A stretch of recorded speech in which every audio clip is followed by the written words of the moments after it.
সুতরাং ইব্রাহিম আলাইহিসসালাম বৃদ্ধ বয়সে মহান আল্লাহ তাআলা যদি সন্তান দিতে পারে, আসসালামু আলাইকুম রহমতুল্লাহি ওয়া বারাকাতুহু, সন্তান দেওয়ার মালিক মহান আল্লাহ তাআলা। আপনাদেরকে পড়ে শোনাই। আউযু বিল্লাহি মিনাশ শাইতানির রাজিম। বিসমিল্লাহির রাহমানির রহিম। وَنَبِّئْهُمْ عَنْ ضَيْفِ ইব্রাহিম। তাদেরকে ইব্রাহিমের মেহমানের কাহিনী জানিয়ে দাও। ইয দাখালু আলাইহি ফাকালু সালামান ক্বালা ইন্না মিনকুম ওয়াজিলুন।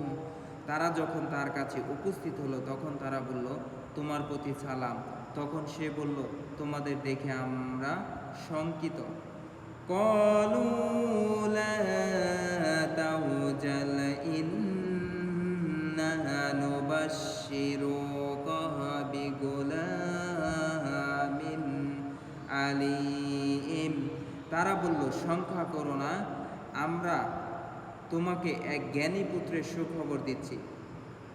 ক্বালা আবাশশারতুমুনি আলা আম মাসসানিয়াল কিবারু ফাবিমা তুবাশশিরুন। সে বলল, বার্ধক্য যখন আমাকে স্পর্শ করেছে। সে বলল, যখন আমাকে বুড়ো বয়স স্পর্শ করেছে তখন তোমরা আমাকে সুখবর দিচ্ছ। জিবরাইল আলাইহিস সালাম আল্লাহ তাআলা পাঠিয়েছিল ইব্রাহিম আলাইহিস সালামের সময়। সে বলল, বার্ধক্য যখন আমাকে স্পর্শ করেছে তখন তোমরা আমাকে সুখবর দিচ্ছ। আচ্ছা, তোমাদের সুখবর কি? সুখবরটা কি? ক্বালু বাশশারনাকা বিল হাক্কি ফালা তাকুম মিনাল কানিতিন। তারা বলল, তোমাকে আমরা প্রকৃতই সুসংবাদ দিচ্ছি, কাজেই তুমি নিরাশদের অন্তর্ভুক্ত হয় না। এখানেই মানুষগুলা পথভ্রষ্ট হয়ে যায়। তখন পথভ্রষ্ট হয়ে মাজারে যায় না, বিভিন্ন দরবারে যায় না, সন্তান চায়, বিভিন্ন মান্নত করে, যেটা মান্নত করে হারাম, টোটালি হারাম, যায় না, মুরগ দেয়, বিভিন্ন গরু দেয়, তখন দরবারে যায় না, সন্তান চায়। সন্তান দেওয়ার মালিককে মহান আল্লাহ তাআলা।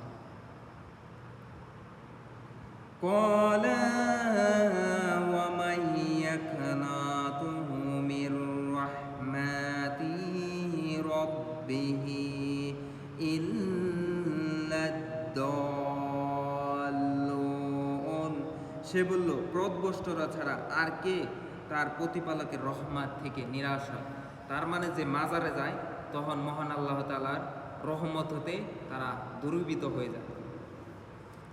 সূরা আল হিজরের 56-55 নম্বর আয়াতে মহান আল্লাহ তাআলা তাদেরকে পথভ্রষ্ট করে দেয়।